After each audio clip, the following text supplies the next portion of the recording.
Entonces, en esta práctica, pues precisamente vengo a presentar pues algunas de las ideas generales con las cuales trabajamos, a presentar un poquito de qué son los lagos y cómo se forman, y hablar un poquito de variabilidad climática y las aportaciones que el estudio de los lagos en general pues han dado a comprender un poco más la variabilidad del clima en los últimos años. Entonces, quiero empezar por introducir algunos conceptos que yo creo que todos conocemos, pero que son relevantes para esta plática. Por ejemplo, ¿qué es el cambio climático o la variabilidad climática? ¿A qué se refiere uno cuando menciona este término? Pues precisamente cuando uno dice cambio climático, uno entiende la variabilidad que el clima ha experimentado con respecto al historial climático. Esto es, lo tenemos que comparar contra algo. Para eso necesitamos conocer el clima actual y normalmente para eso hacemos uso de los datos meteorológicos de los últimos 30 años. Y esta comparación la hacemos a una escala ya sea regional o a nivel global inclusive. Los cambios afectan todos los parámetros climáticos, no solo la temperatura. Con frecuencia hablamos del calentamiento global y pensamos que lo único que puede cambiar es la temperatura, pero en realidad puede cambiar, y de hecho cambia, pues la nubosidad, la precipitación o la distribución de la lluvia, todos los parámetros meteorológicos son susceptibles de cambio. Y esto se produce en diferentes escalas de tiempo. Nosotros estamos acostumbrados a pensar en una escala pues de unos pocos años, décadas, cuando muchos siglos, que son las escalas con que las personas medimos los hechos históricos o nuestras vidas. Pero el cambio climático es un fenómeno que caracteriza a nuestro planeta, y el cambio climático se ha presentado en escalas que van pues hasta millones y miles de millones de años, porque desde que la Tierra se formó hace 4.600 millones de años, el planeta se ha caracterizado por tener un clima variable. El cambio climático es atribuible principalmente a causas naturales. La naturaleza del clima es que es variable, el clima cambia. Esto no es una novedad, el clima es variable. Y solamente durante los últimos aproximadamente 200 años, ¿sí?, es que las causas del cambio climático se han visto impactadas por las actividades humanas, y es donde tenemos ahora causas importantes de cambio climático, son las causas antropogénicas, y esto es de las tendencias que nosotros comúnmente conocemos o nombramos como calentamiento global. Actualmente también se usa el término cambio global cuando queremos referirnos a los cambios, cuando cambia el clima y cuando el hombre impacta los ecosistemas, no nada más es en el clima, sino es en todas las esferas posibles del planeta, es en la atmósfera, es en la hidrosfera, es en la geósfera y también en la biosfera. Entonces, cuando hablamos del cambio global nos referimos a este impacto más general que el hombre está teniendo en todas las esferas del planeta, no solamente en el clima. Estos cambios tienen un impacto en la sociedad y por lo tanto este concepto incluye una componente cultural y económica importante, ¿no?, cuando se habla de cambio global. Y este concepto pues incluye tanto al cambio climático natural que está ocurriendo, el que haya ahora en los últimos 200 años una componente antropogénica no implica que se detuvo el cambio climático natural, sino que están ocurriendo ambos fenómenos al mismo tiempo. Y entonces dentro de este concepto de cambio global se tiene que incluir tanto a las variaciones del clima de manera natural, que han ocurrido siempre y siguen ocurriendo, como al factor antropogénico, ¿no? Entonces, bueno, estos son conceptos. Y entonces, ¿qué es lo que tenemos? Nosotros tenemos que el clima varía de manera natural y varía por efectos antropogénicos. Y en esta gráfica lo que tenemos es lo que se conoce como la anomalía de temperatura. Esto es comparar la temperatura de un momento dado con el promedio que ha experimentado esa temperatura a lo largo de un tiempo determinado, que ese sería nuestro cero, este promedio. Y entonces sabemos si nuestra serie de datos tiene valores menores que el promedio o mayores que el promedio, y como pueden ver ahí, pues es una serie de datos que tiene mucha variabilidad, que abarca los últimos 2000 años, ¿sí?, y que nos da una idea de precisamente la temperatura es un elemento que varía, que tiene una variabilidad bastante amplia, y tenemos periodos en el que el clima podemos considerar que ha sido más frío que el promedio y periodos en el que podemos considerar que el clima ha sido más cálido que el promedio. Por ejemplo, tenemos este pico así como a la mitad de la gráfica que corresponde con más o menos hace 1000 años, que corresponde con lo que se conoce como el cálido medieval, o un periodo en el que sabemos por registros históricos que el clima fue más cálido, y por ejemplo aquí en México está muy relacionado con un fenómeno de colapso cultural que ocurrió hace aproximadamente 1000 años y que corresponde con la caída de la cultura maya, y que comúnmente en la literatura se le conoce como el colapso maya. Entonces, por ejemplo, ese es un ejemplo de una variabilidad en el clima natural, porque en esta época el impacto antropogénico en el clima todavía no era importante. O, por ejemplo, tenemos la última parte de la gráfica, donde tenemos temperaturas que están marcadamente por debajo del promedio, que nos están dando periodos de clima más frío. Y por ejemplo, se le llama la pequeña edad de hielo, que es un periodo que ocurrió más o menos desde el año 1400 hasta el año 1800 más o menos, y que pues efectivamente fueron climas que se sabe que históricamente fueron climas más fríos que los actuales, como está ahí documentado. Y después tenemos ahí lo que traslapa ya con la línea amarilla. La línea amarilla ya son datos modernos, meteorológicos, donde se ve que el clima de los últimos decenas de años se ha caracterizado, de los últimos 200 años podemos decir, se ha caracterizado por una tendencia que en parte es una continuación de una tendencia natural, pero que claramente es una tendencia hacia tener climas más cálidos. Y si nosotros amplificamos esa curva, pues tenemos una curva donde vemos muy claramente esta tendencia, que tuvimos una primera etapa de calentamiento global por ahí de los años 20, a los cuales pues siguió un clima relativamente estable. Entonces este primer susto, digamos, del primer calentamiento global que hubo, como fue seguido de un momento de estabilidad, pues a pesar de que hubo cierta preocupación sobre este pulso de calentamiento, pues nadie le dio demasiada importancia, porque el clima se mantuvo estable por ahí de los años 1950, pero a partir de 1960, 1970 nuevamente empezamos a tener un disparo de estas temperaturas atmosféricas, donde ahora sí nos empezamos a preocupar y nos empezamos a preguntar qué es lo que estaba generando este calentamiento. Y bueno, pues sabemos hoy en día, es un hecho científico, que el aumento, esta curva negra que tenemos aquí, que como ven tiene precisamente la misma forma que esta curva de la temperatura, es la cantidad de carbón que ha sido emitido a la atmósfera y que viene de la quema de las gasolinas, del carbón, de los diferentes elementos que generan un incremento del CO2 en la atmósfera, como puede ser la quema de roca caliza para la producción de cemento, que como ven contribuye de manera pequeña, la quema de gas natural, la quema de carbón, que como sabemos en la revolución industrial primero se quemó carbón, de ahí que primero tenemos una contribución muy importante de esta línea verde, y posteriormente la línea azul sobrepasa, que es la quema de petróleo, que es lo que actualmente domina, y la suma de todas ellas, que es la línea negra. Bueno, entonces la idea actual es que pues es precisamente esta curva del incremento en el CO2 atmosférico, lo que está de la mano con el incremento de las temperaturas.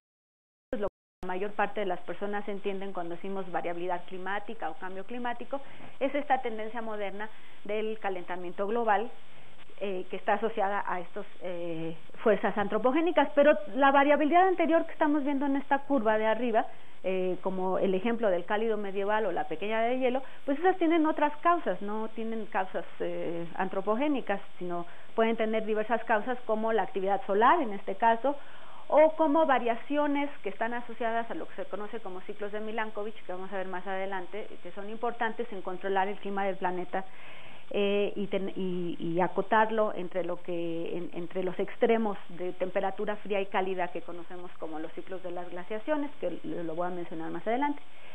Pero toda esta variabilidad climática que tenemos registrada y que sabemos que existe, pues debe tener un impacto en los ecosistemas. Los ecosistemas dependen de gran medida de la temperatura, de la precipitación, ¿no?, para determinar qué especies viven o qué ciclos de vida se van a llevar a cabo en diferentes ecosistemas. Entonces, una de las preguntas que a mí me interesa saber es cómo afecta esta variabilidad climática a los ecosistemas. Entonces, es como un poquito un círculo vicioso, porque yo estudio estos ecosistemas para saber cómo cambia el clima, pero también quiero saber cómo el cambio del clima está afectando estos ecosistemas. Entonces, estoy haciendo las dos cosas al mismo tiempo. Una cosa me ayuda a entender un poco la otra y viceversa. Entonces, esta pregunta de cómo afecta la variabilidad de esta variabilidad climática que ya tenemos documentada a los ecosistemas, y cómo podemos documentar la naturaleza y la magnitud de esta variabilidad climática, pues para eso necesitamos registros geológicos que nos estén platicando sobre estos fenómenos. Porque la Tierra tiene pues un tipo de memoria que está almacenada en las rocas, sobre todo en las rocas sedimentarias, y esa memoria nosotros, los que tenemos cierto entrenamiento, la podemos ir a leer. ¿En dónde está esta memoria? Como les decía yo, principalmente en los sedimentos. Una de estas memorias importantes son los sedimentos que están en los fondos marinos, pero otra de estas memorias importantes son los sedimentos que se acumulan en los fondos de los lagos, ¿sí? Entonces, en particular, esta es la herramienta que nosotros usamos, y para ello pues necesitamos ir a recuperar el sedimento de los fondos de los lagos, lo cual puede decirse muy fácilmente: vamos a ir por un poco de sedimento del fondo de un lago. Sin embargo, bueno, aquí en México hay muchos lagos que ya no tienen prácticamente agua, como es la ilustración de la parte de arriba, y aprovechamos, cuando nosotros empezamos nuestro trabajo, empezamos a trabajar en lagos que ya se habían secado, y pues que uno muy fácilmente puede llevar su camioneta y llegar hasta la orilla, meterle muchos tubos y sacarlos, y muy contentos nos los llevamos al laboratorio a trabajar con ellos, y tenemos nuestra secuencia que vamos a trabajar. Sin embargo, los lagos que tienen un mejor registro, sobre todo de la variabilidad climática reciente, pues son los lagos que todavía tienen agua. Y irle a meter un tubo y sacar el sedimento en un lago que todavía tiene 10 metros de agua, 20 metros de agua, 50 metros de agua, 60 metros de agua, eso ya implica una complicación técnica pues un poquito mayor, y que poco a poco en el desarrollo de nuestro grupo de investigación, porque no trabajo yo sola, sino somos un grupo amplio de investigadores, que tanto aquí en Geofísica como en el Instituto de Geología, pues hemos logrado ir adquiriendo algunos equipos como esta plataforma y como equipos de perforación que permiten digamos logro técnico de recuperar las secuencias sedimentarias. ¿Y qué es lo que obtenemos? Pues obtenemos material como el que está aquí ilustrado, que si se fijan son capas, son año con año lo que se produce en el lago, las algas, lo que se viene de fuera, los granos de polen, el sedimento que entra con las lluvias, etcétera, pues no tiene otra salida en un lago más que acumularse en el fondo, y está acomodadito de manera muy ordenada con el principio estratigráfico fundamental de la sedimentología, donde las partes más profundas de esta secuencia son más antiguas y las partes más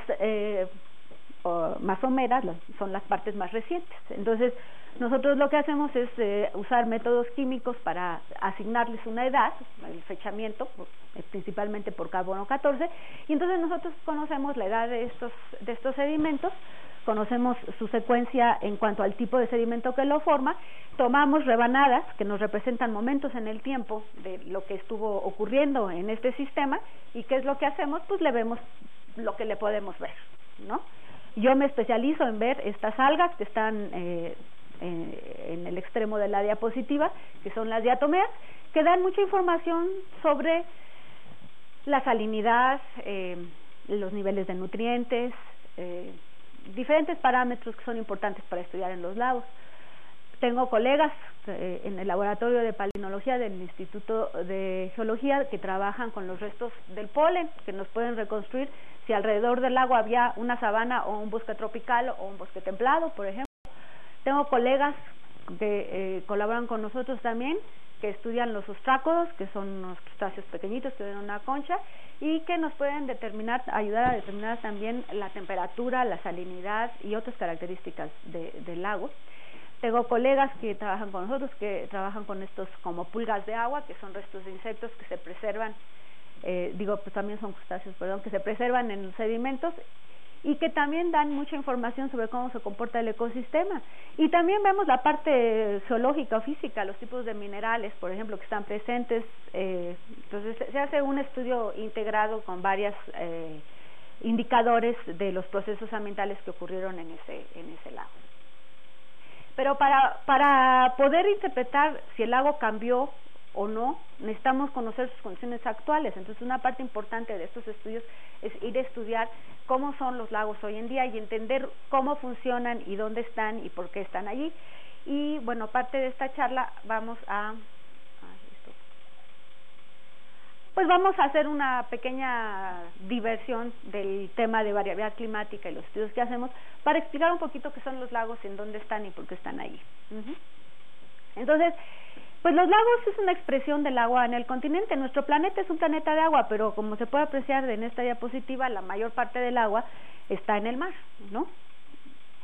Hay una fracción muy pequeña de agua que está en el continente, que es pues lo que conocemos normalmente como agua dulce, aunque no necesariamente toda el agua del continente es estrictamente dulce, pero por eso es quizás más correcto expresarla como agua continental.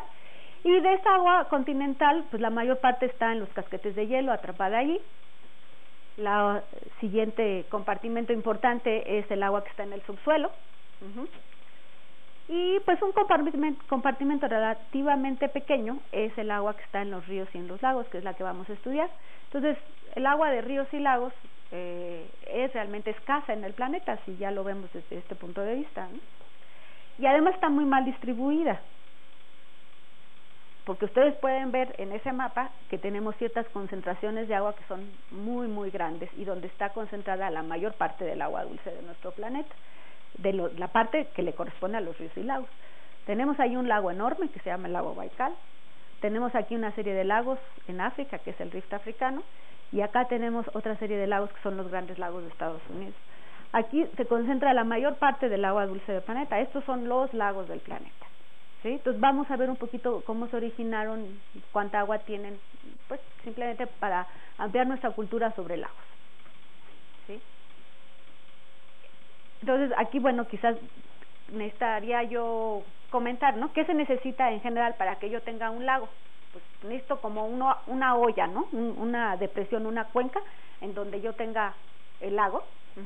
Entonces vamos a ver los diferentes tipos de cuencas o el origen de los diferentes tipos de cuencas en los que se puede formar un lago. Y por otro lado necesito un clima que me permita que el agua se acumule allí, porque pues si está la cuenca pero es un clima muy seco, pues no va a haber agua, ¿no? Entonces necesito que se combinen las dos cosas. Y precisamente estos lugares donde están estos lagos, pues coinciden en que son lugares donde hubo una razón para que exista la cuenca, pero además son lugares donde hay climas húmedos que están asociados pues con los parámetros climáticos que un poquito más adelante vamos a ver, que son regiones que tienen mucha lluvia, mucha precipitación. Por ejemplo, en África pues está asociada a la presencia pues de la zona intertropical de convergencia, que son las zonas más húmedas, o en las altas latitudes como los lagos de Norteamérica y el lago Baikal, está asociado a lo que se llama la corriente de los westerlies o de los vientos del oeste, que trae mucha precipitación. Entonces vamos a ver el primer tipo de cuenca lacustre que vamos a revisar su origen, pues está relacionada con la actividad geológica. Son lagos que se denominan lagos de origen tectónico, y su formación tiene que ver con que las fuerzas del interior del planeta están generando tensión en la corteza terrestre, y esa tensión, esa distensión va a generar fracturas y finalmente va a generar la caída de un bloque que va a estar generando esta cuenca. Este bloque que cae nos genera una cuenca, y como son a lo largo de fracturas, estas cuencas normalmente son delgadas y largas. Justo estas cuencas coinciden con rifts o puntos precisamente de distensión de la corteza terrestre, que con frecuencia estos rifts dentro del continente tienen periodos en que tienen una actividad, pero después esta actividad cesa o es menos intensa, se estabilizan, digamos. Y eso es precisamente el origen de este lago. El lago Baikal es un lago en un rift bastante antiguo, y precisamente pues ahí ven la forma que tiene, así de salchicha alargada, que es la característica de estos lagos tectónicos, porque van a lo largo de estos bloques, a lo largo de estas fallas. Entonces el lago Baikal es el lago más grandote. Ahí tengo un montón de números que pues a lo mejor son muy aburridos, pero simplemente es como para darle una dimensión a este lago. Este lago es de una superficie amplia, pero lo que aquí destaca es su profundidad. Tiene más de 1.600 metros de profundidad máxima. Es un lago muy, muy, muy profundo y tiene un volumen de agua impresionante. Este lago solito tiene el 20% de toda el agua de todos los lagos y ríos del planeta. Entonces es un lago inmenso, es el lago más grande del mundo, ¿sí? Y el rift, el sistema de fallas que lo originó, tiene aproximadamente 25 millones de años más o menos. Entonces, además de todo, es uno de los lagos más antiguos, si no es que el lago más antiguo en el planeta. Entonces, realmente este es un señor lago y bueno, ha sido foco de muchos estudios. Se han hecho campañas de perforación en las diferentes cuencas que forman este lago para estudiar esta evolución de este sistema lacustre. Está lleno de organismos endémicos, precisamente por lo antiguo y lo grande que es este lago, y de manera que desde el punto de vista biológico es un sitio muy muy interesante, además de la información paleoambiental y climática que se ha derivado de su estudio, ¿okay? Entonces, bueno, este es el lago. Luego, los otros lagos que son muy interesantes, que también son de origen tectónico, como pueden ver, estos lagos pues son muy importantes, son los lagos que se encuentran en África, en la región de África, que precisamente se le conoce como los lagos del rift africano. ¿Qué es el rift? Pues nuevamente es un sistema de fracturas con distensión, donde se están originando a lo largo de estas fracturas diferentes sistemas lacustres. Entonces podemos ver que es un sistema doble, son dos fallas ahí que están traslapadas, digamos, y como pueden ver, el lago grande de en medio, que es el lago Victoria, está en esta cuenca que se forma en medio de las dos fallas, y por lo tanto es un lago que tiene una extensión grande, pero los lagos que están sobre la falla nuevamente tienen esta forma así de salchicha alargada, que es característica de estos lagos del rift, y son varios lagos, y son también de los lagos más grandes del mundo. Está el lago Malawi y el lago Tangañika. Estos dos lagos han sido objeto de perforaciones profundas por consorcios científicos internacionales, porque obviamente estos lagos tienen un interés añadido, además de conocer el origen de los lagos y de conocer su evolución y todo. Esta región del mundo es la cuna de la humanidad. Entonces, el conocer la evolución del clima durante los últimos millones de años, que correlacionan con el desarrollo de la evolución de la especie humana, pues tiene particular interés. Entonces, en particular, estos dos lagos han sido estudiados ampliamente con este enfoque de conocer la variabilidad climática en esta región y pensando que puede tener utilidad en este contexto que les mencioné. Después está el lago Alberto o Mobutu. Bueno, estos luego tienen nombres así como de la realeza inglesa, ¿verdad? Porque fueron los que llegaron por ahí y les pusieron nombres, y ya que estos países se independizaron, pues ya dicen, no es cierto, así no se llamaba, si ya tenía un nombre desde antes. Entonces está igual el lago Victoria, pero pues ese se sigue llamando Victoria, que es uno de los lagos más grandes en superficie del planeta. Y luego tiene el lago Turkana o Rudolf, y bueno, este sistema de fallas tiene alrededor de 8 millones de años. Y bueno, este lago Tangañika es el más grande de todos estos y es un poquito más chico que el lago Baikal, tiene una profundidad un poquito menor, así es que pues, sigue siendo un lago así sustancial en el mundo, es uno de los lagos más grandes del mundo. Y el lago Victoria, que es muy grande en superficie, pero es relativamente somero, tiene nada más unos cuantos decenas de metros de profundidad. Entonces, aunque sea una superficie muy grande, su volumen es relativamente pequeño, relativamente. Nosotros tenemos lagos tectónicos en México, por supuesto que sí. No es que nuestros rifts son un poco más menos activos, digamos, y no han generado lagos tan profundos. Nuestros lagos tectónicos, sin embargo, estos lagos tectónicos son los dos lagos más grandotes que hay en México, que son el lago de Cuitzeo y el lago de Chapala. Los dos, fíjense esa forma así característica alargada que tienen los lagos tectónicos, que están presentes en un sistema de fallas que caracteriza esta región de México, la región, digamos, entre Toluca y la costa del Pacífico, más o menos, ¿no? Pues estos lagos son muchísimo más chicos, pues no se comparan ni remotamente ni con Tangañika ni con Baikal. Sin embargo, les digo, son nuestros lagos más extensos. Lo que nosotros tenemos, por ejemplo, en estas dos diapositivas que le pongo del lago de Chapala, es que también aquí en México tenemos una variabilidad bastante grande de la precipitación entre los diferentes años. Y, por ejemplo, el lago de Chapala en algunas ocasiones pues cubre un área bastante más amplia y en otras ocasiones está pues más restringido.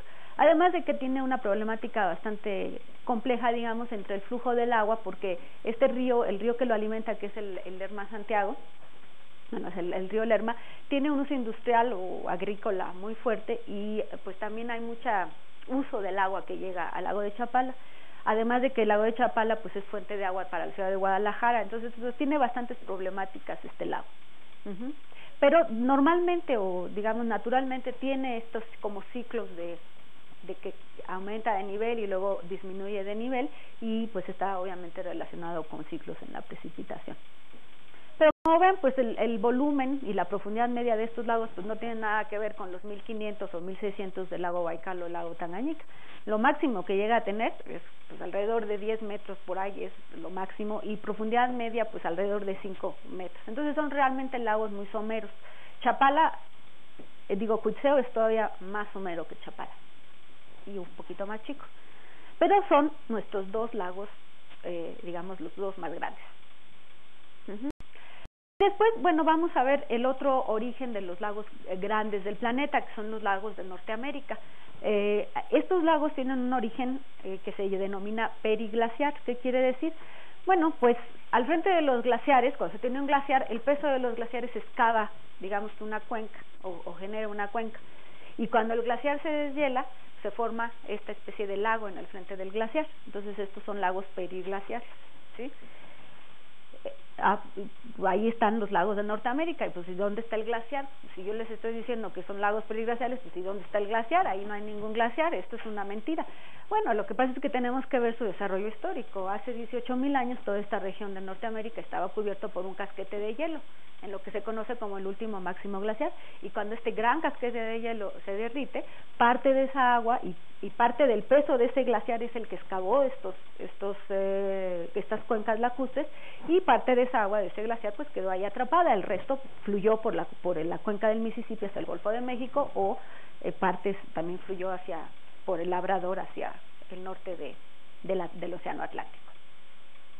Pues como ven, es un grupo de lagos bastante grandes: Lago Superior, Michigan, Huron, Erie y Ontario, que están en la frontera entre Estados Unidos y Canadá. Son lagos que juntos tienen más agua que el lago Baikal, si yo los sumo todos. Entonces este es el grupo de lagos más importante del planeta.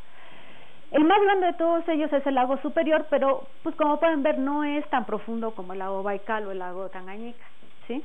Tiene nada más 400 metros de profundidad máxima, nada más, y alrededor de 150 de profundidad media, pero digamos que es comparable con el lago Victoria, pero tiene mayor extensión que el lago Victoria, pero aún así tiene un volumen de agua bastante grande. Y les digo, si tomamos en cuenta todos los lagos juntos, es todavía mayor que el volumen de agua que está en el lago Baikal. Entonces estos tres cuerpos de agua, tres zonas lacustres, la africana, el lago Baikal y los grandes lagos de Norteamérica, son los lagos del planeta. Ahí es donde está el agua dulce concentrada. Nosotros en México pues sí tenemos bastantes lagos, a pesar de que en México domina un clima árido o semiárido en la mayor parte del territorio, pero tenemos bastantes lagos. Ya vimos a Chapala y a Cuitzeo, y quiero mencionar como parte de esta plática pues algunos otros orígenes de cuencas lacustres que son importantes en nuestro país, porque muchos de nuestros lagos tienen ese origen. Pero antes les quiero mencionar una curiosidad científica. Como lagos periglaciares, existe un tipo de lago muy especial que está presente en el fondo de los casquetes de hielo. Este es el casquete de hielo de la Antártida, y como pueden ver ahí, lo que está circulado es como un charquito que está abajo del hielo, ¿sí? Cuando el hielo está en contacto con la superficie, ¿sí? con la tierra, que soporta el casquete, pues algo de se está derritiendo ese hielo, y forma, pequeños lagos que están sepultados abajo de 2 o 3 o 4 kilómetros de hielo, que es lo que tiene de espesor el casquete de hielo en esta región. Entonces estos lagos son bastante peculiares o bastante especiales. Este es el lago Vostok. Hay otros cuerpos más pequeños, pero el lago Vostok es bastante grande, y no se sabe muy bien su edad. Y este es nuevamente foco de un gran interés en la comunidad científica, y están planeando su perforación en los próximos meses, años. En el último congreso de paleolimnología al que asistí, presentaron todo el desarrollo tecnológico extraordinario que han desarrollado para poder perforar este lago. Lo que se pretende es perforar el hielo, los 3 kilómetros de hielo que tiene arriba, cruzar y después poder perforar los sedimentos que están en el fondo de este lago. Pero hay que hacer esto este lago pues está, digamos, prácticamente estéril, pensamos, porque está ahí abajo de los hielos, no sabemos que pueda vivir, pero si queremos estudiar lo que vive ahí, se necesita garantizar que no se contamine con absolutamente nada. Entonces toda esta herramienta de perforación tiene que estar estéril para que no se destruya el ecosistema, pues porque es el paradigma, digamos, de la ciencia. Una vez que lo vamos a estudiar, lo destruimos. Si nosotros perforamos este lago y lo comunicamos con el exterior, seguramente pues va a desaparecer de la forma en que la conocemos actualmente y se va a ver altamente impactado. Entonces esta es como la disyuntiva, se perfora o no se perfora, y lo que pretenden hacer es perforar de una manera en que no se perturbe o no se destruya este ecosistema. Y bueno, pues fue muy interesante ver todas estas herramientas esterilizadas que van a ir penetrando a través del hielo hasta poder perforar el fondo del lago. Bueno, ahora sí, volviendo a lo que les decía yo, ¿qué otros tipos de lagos son comunes en México? Pues México es un país de volcanes. Nos caracteriza una cosa que llamamos faja volcánica transmexicana, que cruza al país de este a oeste, y ese pues nada más es una de las muchas regiones volcánicas de nuestro país. Entonces nosotros tenemos muchos lagos cuyo origen pues es la actividad volcánica. ¿Qué tipo de actividad volcánica? Pues nosotros podemos tener, como el ejemplo de Santa María del Oro en Nayarit, un volcán completito que explota, ¿sí? Y se desintegra el volcán y lo que queda es el hoyo, digamos, donde estaba el volcán, y se rellena de agua. Eso se le llama una caldera. Entonces tenemos algunos lagos en calderas. O podemos tener lagos dentro de los cráteres volcánicos. Estos son los únicos lagos realmente permanentes dentro de un cráter volcánico, que es el cráter del Nevado de Toluca, y tenemos al lago del Sol y al lago de la Luna. Estos lagos son, pues además de ser únicos por estar dentro del cráter en nuestro país, pues son únicos porque son lagos tropicales de altura que tienen características muy específicas. Por ejemplo, son prácticamente de los únicos lagos en México que tienen pHs menores de 6, sus aguas son relativamente ácidos. Son lagos muy especiales, muy bonitos además. Y bueno, tenemos una gran serie de lagos que están formados por explosiones que se les llama explosiones freatomagmáticas. Esto es que cuando la lava está caliente y entra en contacto con el manto acuífero, explota, así como tipo Olla Express, digamos, y lo que vuela queda un cráter, y eso es lo que forma la cuenca lacustre. Y muchos de nuestros lagos en México son de este tipo de lagos de explosión, a los cuales se les denomina mar. Y bueno, el ejemplo más importante de mar, hay muchos pues, pero uno de los más importantes es el lago de Alchichica en Puebla, el cual tiene muchas características peculiares, pero juntos el lago de Santa María del Oro y el lago de Alchichica representan los dos lagos cráter más grandes que hay en México en cuanto a su diámetro y en cuanto a su profundidad. Son de los lagos más profundos que hay en nuestro país, y alrededor de 2 kilómetros cuadrados de área, ¿sí? El volumen es relativamente pequeño, pues son lagos relativamente pequeños, pero una profundidad máxima de 60 metros. Con estos son nuestros lagos profundos. Digo, compárenlo con Chapala, que no tenía ni 10, bueno, pues esto es una barbaridad. Entonces estos son nuestros lagos profundos en México. Hay varios lagos más que son, pues, que tienen 20, 40, 50 metros de profundidad. Estos dos, de mi conocimiento, son los más profundos. Pero también hay otros origen de lagos. Por ejemplo, cuando un drenaje natural se bloquea en México, es muy frecuente por actividad volcánica, como ocurrió aquí. Esta es la Sierra de los Tuxtlas, tenemos el volcán San Martín y el volcán Santa Marta, que son los dos principales de la Sierra de los Tuxtlas, forman una represa natural, y entonces tenemos la formación de lagos.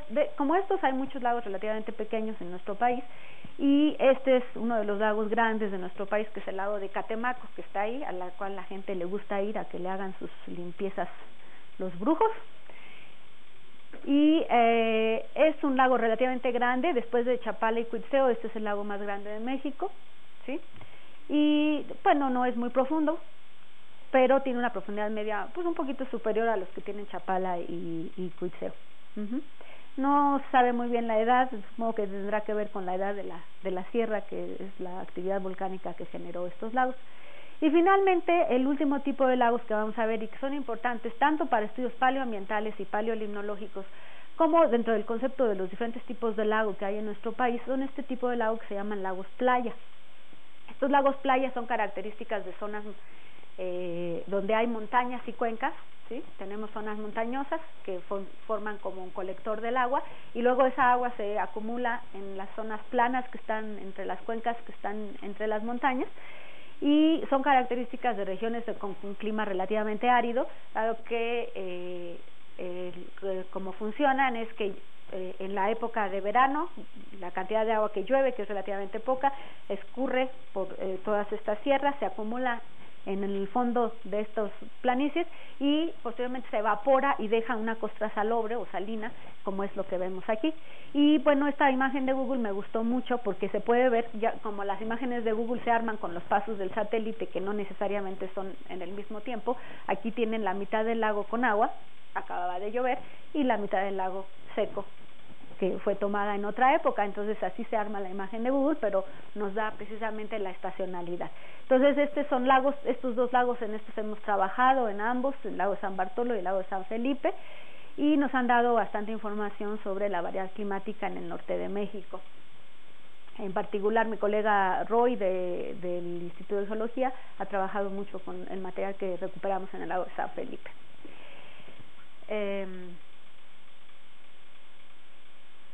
Bueno, pues entonces vamos a regresar a lo de la variabilidad climática. Bueno, y vamos a hablar precisamente a retomar esta idea de la variabilidad natural del clima como es. Y aquí, ¿qué es lo que tengo? Bueno, nuevamente tengo una gráfica que nos está dando la edad, tengo una gráfica que nos da la edad en el eje vertical, donde estamos representando más o menos los últimos 400,000 años, y nos da una variable valioamental, que en este caso se da, es una medición de los isótopos de oxígeno, y es un registro que viene de los núcleos marinos. Este no viene de un núcleo continental, pero en donde sea que tomamos un registro y se hagan ese tipo de mediciones, se va a obtener esta señal. Y lo que obtenemos son oscilaciones entre lo que serían climas relativamente cálidos, que es la parte derecha de la curva, y lo que serían climas relativamente fríos, que es la parte izquierda de la curva. Entonces, todo lo que está sombreado de oscurito quiere decir que el clima era más frío que el actual. Y lo que está, digamos, del lado izquierdo sin el sombreado, quiere decir que eran climas relativamente cálidos, podríamos decir similares a los actuales. Y con esto podemos ver cómo el clima del planeta se caracteriza por esta oscilación entre climas cálidos y climas fríos, cálidos y fríos, cálidos y fríos, y que actualmente estamos en una etapa relativamente cálida, que es la que está denominada con el 1. Aquí tienen números para poder identificar y saber de qué hablamos. La etapa 1 corresponde con el Holoceno, la etapa 2 es el último máximo glacial, y así, ¿no? Entonces podemos ver que la última vez que el clima del planeta tuvo características similares a las actuales fue en la etapa 5E, que ocurrió hace un poquito más de 100,000 años. Y con esto vemos, que creo que es bastante claro, que todos estos ciclos glaciares son precisamente ciclos, tienen una periodicidad, una ciclicidad de aproximadamente 100,000 años, como lo pueden ver aquí en esta gráfica. Y ese es el patrón de variabilidad climática que ha gobernado durante los últimos 400,000 años. La razón de estos ciclos glaciares, ya lo había yo mencionado, son los ciclos de Milankovitch. O sea, son variaciones pequeñas en la insolación, en la intensidad, digamos, de la energía solar que nos llega y cómo se distribuye en el planeta, por pequeños cambios en los parámetros orbitales, en cómo se mueve la Tierra alrededor del Sol, ya sea la inclinación del Sol, la forma de la órbita o la orientación del eje de rotación de la Tierra. En esta plática no tengo tiempo para ahondar en eso, pero esta es la razón fundamental que está explicando estas variaciones cíclicas. Y yo quiero concentrarme ahora en los efectos que estas variaciones tuvieron en los ecosistemas y en definir este número 2, al que conocemos como el último máximo glaciar y que ocurrió hace entre 18,000 y 20,000 años, y este número 1, que es el Holoceno, que son los últimos 10,000 años, dentro de lo cual ustedes pueden ver cómo hay un pico de condiciones más cálidas y después regresa a condiciones relativamente o un poquitito más frías. Y ese pico de condiciones más cálidas que ocurre alrededor del Holoceno medio es lo que se conoce como el óptimo climático del Holoceno, y es el periodo en el que el clima se piensa que fue el más cálido dentro de los últimos 10,000 años. Y todo esto tiene que ver con variaciones en la insolación, o sea, cómo nos llega la energía del Sol al planeta. Entonces, ¿qué es lo que los estudios de los lagos han podido aportar para entender esta pregunta de cómo cambian o cómo se modifican los ecosistemas con esta variabilidad climática? Bueno, pues todos estos puntitos representan lagos en los que se fue y se tomó un núcleo, como les platiqué hace rato, y estudiaron las capitas y vieron que en este punto, hace 18,000 años, los trabajos de polen nos indican que las comunidades eran diferentes de las actuales. Los diferentes colores representan diferentes tipos de ecosistemas y bueno, pues estos trabajos tienen más o menos incertidumbre. Lo que se puede ver es que hay poquitos puntos en algunas regiones del planeta que deberían de tenerlos. Y precisamente por eso es que nosotros estamos trabajando en esta recopilación que fue hecha por un grupo en Estados Unidos. Pues notoriamente no hay ningún puntito en México, cuando en realidad sí hay varios datos, hay bastantes puntitos en México que son los que hemos generado en nuestro grupo de trabajo, pero que pues por alguna razón todavía no los queremos ir poniendo ahí. Poco a poco lo iremos logrando. Pero, por ejemplo, ¿qué cosas llaman la atención? Por ejemplo, estos rojitos son vegetación xerófita que está presente aquí en una zona de selva tropical. O sea, hay cambios importantes en la vegetación.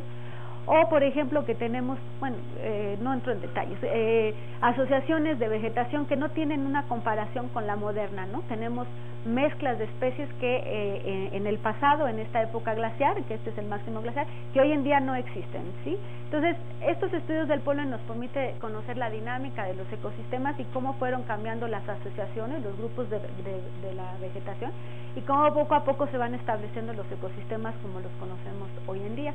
Entonces nos da una idea muy dinámica de los ecosistemas, no son cosas, la vegetación, no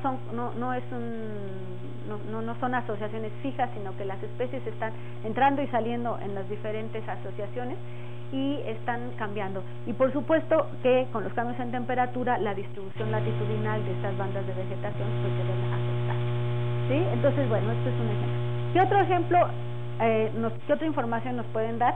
Aquí nuevamente todos los puntitos representan lagos en donde se ha ido a hacer un estudio y pues aquí de manera así muy simplista para poder obtener un patrón geográfico, lo que se hace es que los puntos que están vacíos representan lagos que están en un nivel menor al actual, y los puntos que están llenos, los puntos negros, esos representan lagos que tienen un nivel mayor al actual. Eso quiere decir que donde está oscuro es que era más húmedo que hoy, y donde están vacíos los circulitos quiere decir que eran cuencas que están más secas de lo que están actualmente. Entonces, con esto podemos ver un patrón muy claro, donde los trópicos en general se vuelven secos durante el máximo glacial, los lagos que están en las regiones tropicales están secos, mientras que los que están en las regiones subtropicales están más húmedos que hoy. Entonces, esto es así como un efecto de contrabalance: mientras los trópicos se vuelven secos, los subtrópicos se vuelven húmedos. La explicación que se ha dado, algunas regiones subtropicales, como esta parte del suroeste de Estados Unidos y el noroeste y el oeste de México, ¿sí? Pues que actualmente son zonas desérticas y que hace 18,000 años se caracterizaban por tener unos lagotes enormes. Era una zona lacustre, donde está la B representa este lago que se llama Bonneville, la L el lago La Honda. Y bueno, nosotros en nuestros estudios en estos lagos playa que hemos hecho aquí en México también sabemos que estos lagos tenían agua permanentemente, no eran lagos playa como hoy en día, sino eran lagos permanentes. Y bueno, ¿y cómo se explica que estas regiones se hayan vuelto más húmedas y que el resto de los trópicos se hayan vuelto más secas? Pues nosotros lo explicamos o la teoría que se genera nos indica o nos sugiere que este es una representación, una reconstrucción de cómo se vería el mundo hace 18,000 años con la zona que forma los casquetes de hielo sombreada, ¿sí? En blanco. ¿Y qué es lo que se piensa? Los sistemas climáticos se caracterizan por tener estas grandes zonas de alta presión que se llaman anticiclones subtropicales, a partir de los cuales emergen las corrientes de viento, tanto las que van hacia el trópico, ¿sí? Que son los vientos alisios, como las que van hacia la zona de los polos, digamos, que son los vientos del oeste, en una especie de, digamos, remolino, ¿verdad? Entonces, durante este máximo glacial, ¿qué es lo que se piensa que ocurre? Bueno, pues que todo este sistema de circulación está desplazado un poco más hacia el hemisferio sur, de manera que la zona intertropical de convergencia está más al sur, de manera que la franja de máxima lluvia en los trópicos está desplazada, y eso explica por qué teníamos cierta aridez en las regiones tropicales que hemos visto, pero también se piensa que estos vientos del oeste, que están trayendo mucha humedad a esta región donde actualmente están el lago Baikal y los grandes lagos de Estados Unidos, de Norteamérica, fueron desviadas por la presencia de los grandes casquetes de hielo que estaban tanto en Europa como en Norteamérica a una posición más sureña, que está precisamente trayendo toda esta humedad a esta región, digamos, que está en la frontera entre México y Estados Unidos, por ejemplo, que son todos estos grandes lagos que les llaman lagos pluviales en esta zona, y que les mostré hace poco. Entonces, bueno, estas son parte de las, digamos, teorías que están sustentadas con los datos paleolimnológicos. Bueno, y vamos. Tenemos también entonces ahora que vamos a cambiar, digamos, ya de temporalidad, vamos a dejar el último máximo glaciar y vamos a ver cómo cambia el clima en el Holoceno. Pues nosotros vemos aquí esta curva, que es un poquito compleja de entender, pero que en realidad no es tan complicada. Lo que tenemos en esta línea azul es la insolación de verano, y vamos viendo cómo la insolación de verano va disminuyendo, ¿sí? Y esta es la insolación de invierno, y vemos cómo va aumentando, y esto nos marca que el Holoceno lo hemos dividido en 3 pedazos o en 3 etapas: el Holoceno temprano, el medio y el tardío, donde se conoce que hay ciertas características climáticas que están asociadas con estos cambios en la insolación, y que nuevamente mi pregunta es cómo estos cambios, qué es lo que pasa con esta transición. Entonces les voy a poner un ejemplo de algunos de los estudios que hemos hecho. Y, por ejemplo, ¿qué es lo que pasa cuando termina la glaciación? Pues una de las cosas que pasa es que sube el nivel del mar. Entonces la línea de las costas se modifica. Los estudios que se han hecho nos indican que aproximadamente hasta 100, 120 metros es lo que cambia el nivel del mar entre el máximo glacial y el Holoceno. Entonces nosotros tenemos, por ejemplo, este estudio que hicimos aquí en la bahía de Quino, está dentro del Golfo de California, y en esta secuencia nosotros encontramos pues evidencias de que inicialmente esta laguna no pertenecía a un sistema lagunar, sino que se encontraba en una situación, digamos, subaérea, no había agua que estuviera depositando, no hay preservación de fósiles, y en un momento dado entra